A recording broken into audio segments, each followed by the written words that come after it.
दोस्तों, आज की कहानी एक सेठ दयाराम जी के ऊपर है, जो एक नेक दिल इंसान थे, किंतु अंत में उनके साथ कुछ ऐसा हुआ जो आपको झकझोर कर रख देगा। कहानी बड़ी प्रेरणादायक है, इसलिए अंत तक जरूर सुने। तो दोस्तों, संध्या का समय हो चुका था। सेठ दयाराम जी अपनी ड्यूटी पूरी करके जब घर लौट रहे थे तो उन्हें रास्ते में एक गरीब बच्चा मिलता है, जो उनसे कहता है, बाबूजी, मुझे बहुत भूख लगी है, मुझे कुछ पैसे दे दीजिए। दयाराम जी को उस बच्चे पर बहुत तरस आता है और वह उसे कुछ पैसे खाने के लिए दे देते हैं। अब वह बच्चा रोज दयाराम जी को उसी रास्ते पर इंतजार करता बैठा मिलता और दयाराम जी उसका मासूम चेहरा देखकर रोज उसे कुछ पैसे खाने के लिए दे दिया करते। इस प्रकार कुछ दिन ऐसे ही चलता रहा, किंतु एक दिन दयाराम जी की छुट्टी थी और वे अपनी पत्नी के साथ मंदिर चले गए, पर वह लड़का उसी रास्ते पर रोज की तरह बैठकर दयाराम जी का इंतजार करता रहा। किंतु बहुत समय इंतजार करने के बाद थक कर वह लड़का वहां से जाने लगा। वह उदास मन से वहां से जा ही रहा था कि तभी उसे दयाराम जी दूसरे रास्ते पर अपनी पत्नी के साथ जाते हुए दिखे। लड़के ने उन्हें देखते ही जोर से आवाज लगाई, बाबूजी, बाबूजी। दयाराम जी की पत्नी सावित्री जी ने उस लड़के की आवाज सुनी। यह देखकर सावित्री जी ने अपने पति से कहा, सुनिए जी, गाड़ी रोको, कोई आपको आवाज लगा रहा है। तभी दयाराम जी को याद आया कि आज उन्होंने उस लड़के को खाने के लिए पैसे नहीं दिए हैं, इसलिए शायद वही लड़का आवाज लगा रहा होगा। तब दयाराम जी ने अपनी गाड़ी रोकी और जब वह लड़का गाड़ी के पास आया तो उन्होंने उसे 20 रुपए निकाल कर दे दिए। यह देखकर सावित्री जी ने अपने पति से पूछा, इसे पैसे क्यों दे रहे हो? इतना सुनकर वह लड़का बोला, बाबूजी, मेरा नाम कन्हैया है और मैं अनाथ हूं।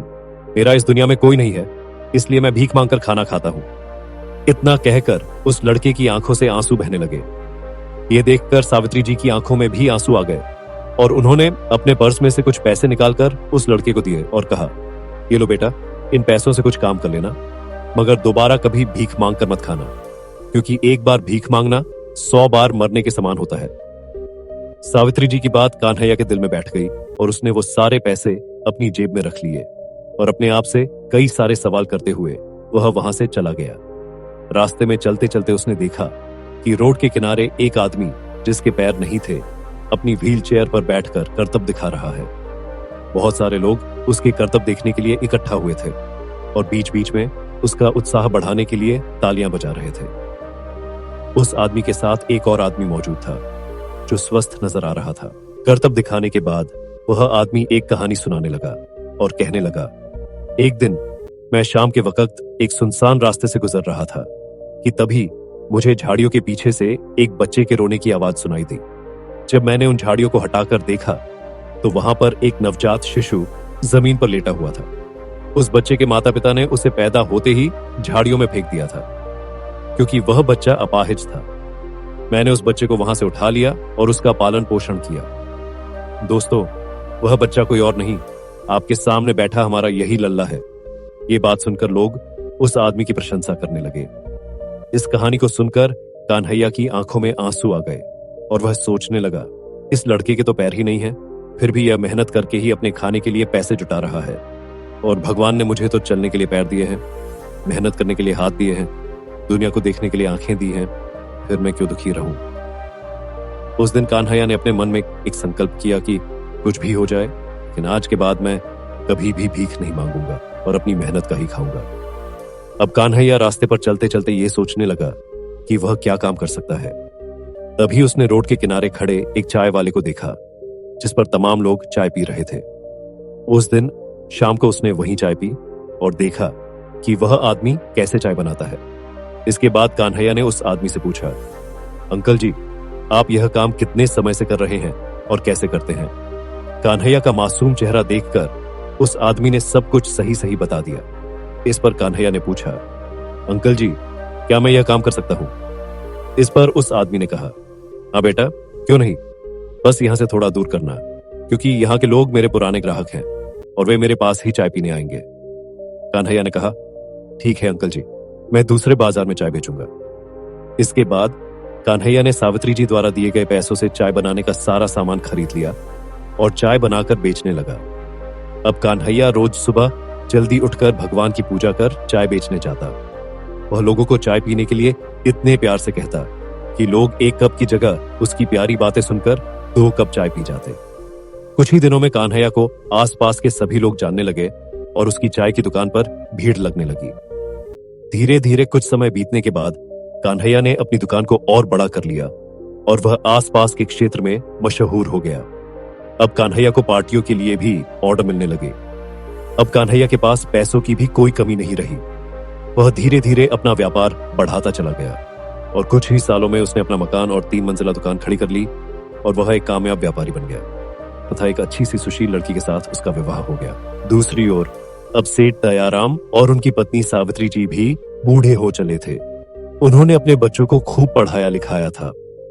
उनके दोनों बेटे और बहुएं अलग शहर में अपने माता पिता से दूर रहते थे। सावित्री जी हमेशा अपने बेटों और नाती पोतों की याद में आंसू बहाती रहती थीं। किंतु दयाराम जी समाज की रीत समझते थे, इसलिए सावित्री जी को हमेशा समझाते रहते। पर सावित्री जी जब तब अपने पोतों से मिलने जाती रहती।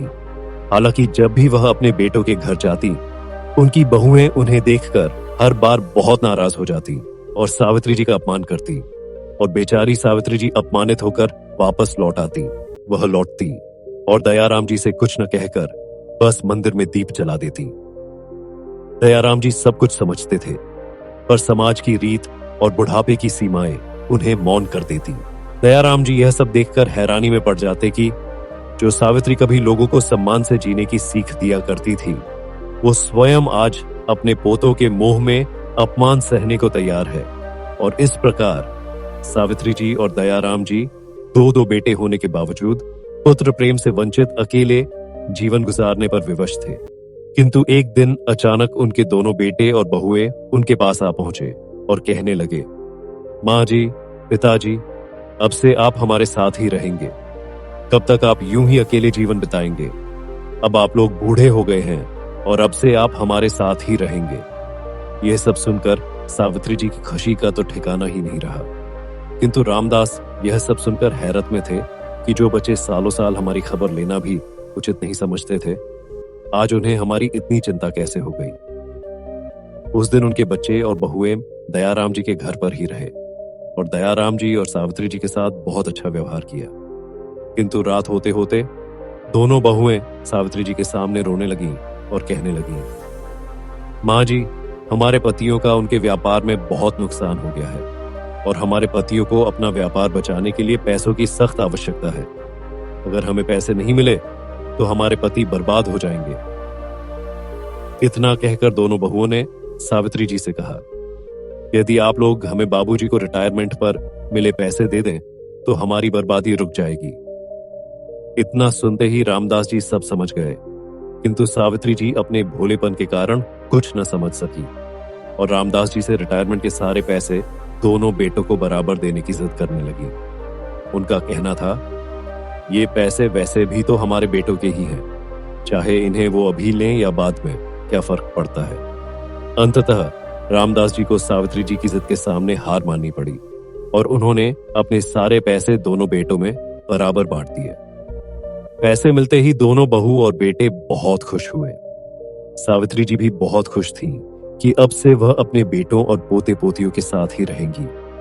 किंतु जब अगले दिन सुबह हुई तो दोनों बेटे अपने परिवार के साथ माँ बाबूजी के घर से निकलने को तैयार थे। सावित्री जी के पूछने पर कि बेटा, तुम लोग अचानक कहाँ जा रहे हो, दोनों बेटों ने समान उत्तर दिया, माँ, हम लोगों को शहर में कुछ जरूरी काम आ पड़ा है, इसलिए हमें तुरंत यहां से निकलना होगा। इस पर सावित्री जी बोली, और बेटा, तुम तो हमें भी साथ ले जाने वाले थे। इस पर बेटों ने कहा, हम आपको बाद में ले जाएंगे, अभी हमें जरूरी काम है। इतना कहकर दोनों बेटे अपने अपने परिवार के साथ वहां से चले गए। जब रामदास जी सोकर उठे तो उन्होंने घर में इतनी शांति देखकर सावित्री जी से पूछा, घर इतना खाली खाली क्यों लग रहा है, बच्चे कहाँ हैं? इस पर सावित्री जी ने बताया, जी, बच्चे तो चले गए और हमें बाद में अपने साथ ले जाने को कह गए हैं। यह सुनकर रामदास जी समझ गए कि वे सभी बस पैसे लेने आए थे। अब सावित्री जी और रामदास जी का जीवन फिर से सूना हो गया और वे अकेले ही अपना बुढ़ापा काटने लगे। सावित्री जी सदा यह सोचती रहती कि कब उनके बेटे उन्हें अपने साथ ले जाने आएंगे, क्योंकि सावित्री जी को अब भी अपने बेटों पर भरोसा था। पर वे कभी नहीं आए। दयाराम जी को अपनी पत्नी का दुख देखा नहीं जाता था। इसी प्रकार एक दिन सुबह दयाराम जी अपने घर की सीढ़ियों से फिसल गए और उन्हें काफी चोट लग गई। इस स्थिति में रामदास जी को अस्पताल में भर्ती कराया गया, किंतु अपने बेटों को रिटायरमेंट के सारे पैसे दे देने के कारण सावित्री जी के पास दयाराम जी का इलाज कराने के लिए पैसे नहीं थे। ऐसे में वह अपने बड़े बेटे को फोन करके पिता की हालत के बारे में बताती हैं और उससे इलाज करवाने के लिए कहती हैं, पर उनका बड़ा बेटा यह कहकर मदद करने से इनकार कर देता है। मेरी आर्थिक हालत ठीक नहीं है मां, अभी मेरे पास इतने पैसे नहीं हैं कि मैं उनके इलाज का बोझ ढो सकूं। उसे अपने पिता की तबीयत जानने में कोई रुचि नहीं थी, उसे तो बस पैसे बचाने की चिंता थी। सावित्री जी को यह सुनकर बहुत बड़ा झटका लगता है और वह सोचने लगती है, यदि उन्होंने अपने पति से सारे पैसे बेटों को देने की जिद न की होती तो आज उन्हें यह दिन नहीं देखना पड़ता।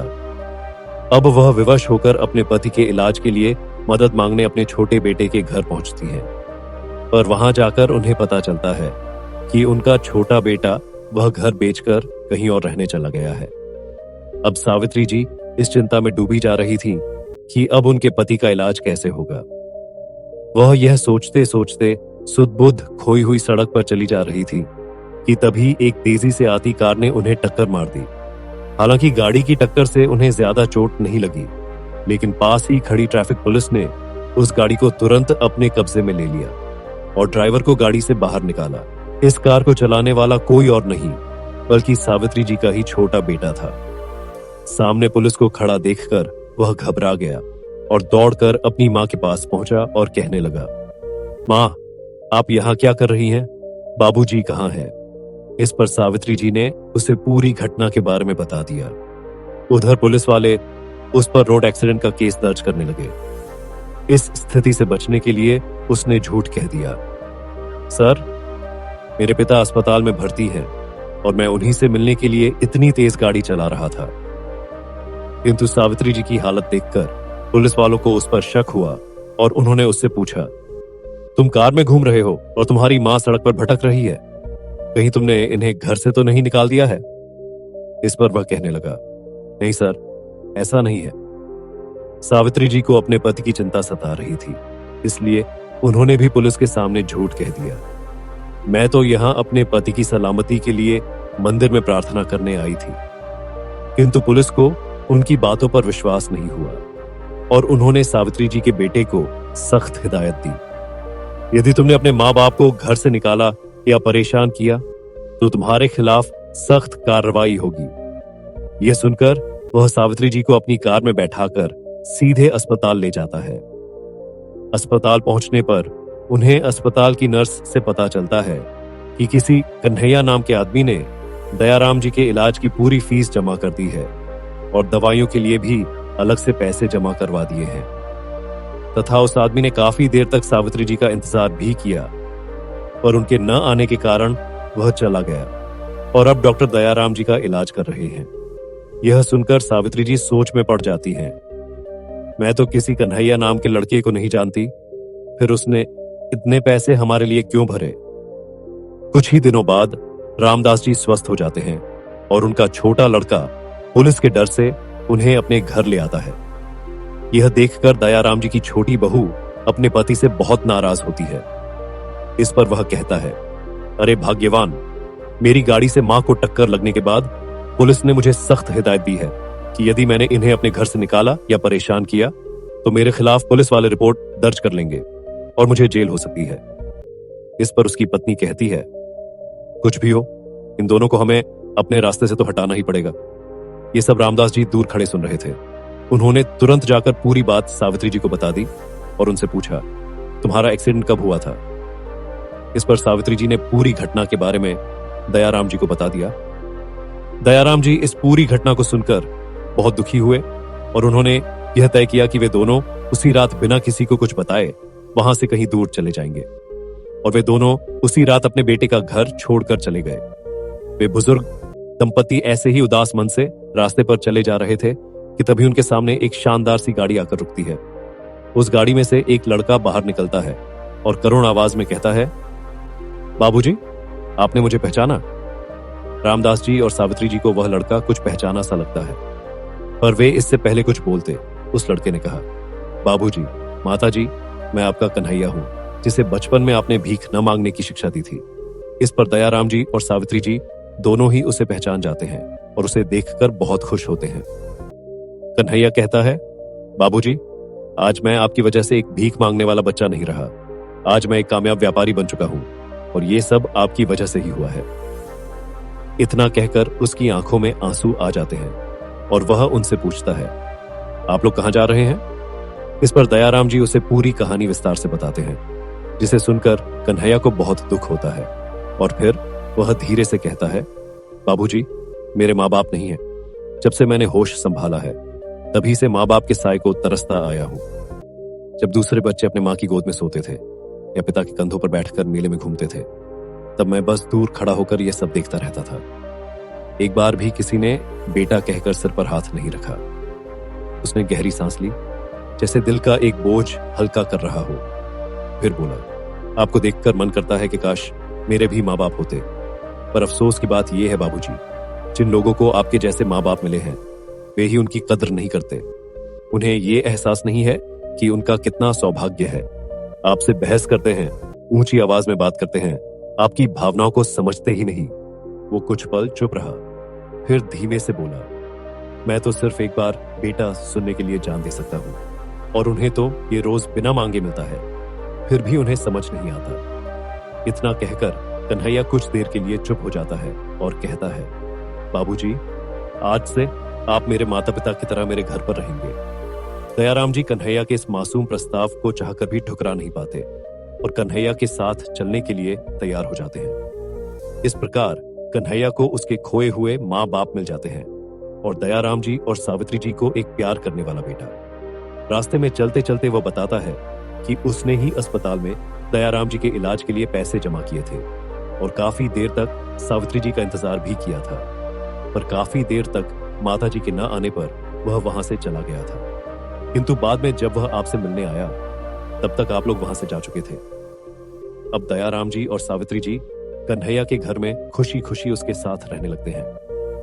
दूसरी ओर रामदास जी के दोनों ही बेटों को व्यापार में बहुत तगड़ा नुकसान हो जाता है, जिस कारण उनकी पत्नियां अपने बच्चों सहित उन्हें छोड़कर अपने मायके चली जाती हैं और वे दोनों ही शराब के नशे में डूब जाते हैं और बर्बाद हो जाते हैं। इस प्रकार अंत में सबको अपने अपने कर्मों का फल भोगना पड़ता है। रामदास जी और सावित्री जी अपनी नेकी का फल भोगते हैं तो उनके बेटे अपनी दुष्टता का फल भोगते हैं। यह उदाहरण स्पष्ट करता है कि भले ही कोई व्यक्ति किसी सज्जन परिवार में जन्म ले, लेकिन यदि उसके कर्म अधर्म और दुर्व्यवहार से भरे होंगे तो उसे उसका दंड अवश्य मिलेगा। वहीं जो व्यक्ति ईमानदारी और सेवा के मार्ग पर चलता है वह अंत में सम्मान और सुख की प्राप्ति करता है। तो मित्रों, आपको यह कहानी कैसी लगी कमेंट बॉक्स में जरूर बताएं, और अच्छी लगी हो तो इस वीडियो को लाइक करें और हमारे चैनल को सब्सक्राइब करना न भूलें। जय श्री कृष्ण।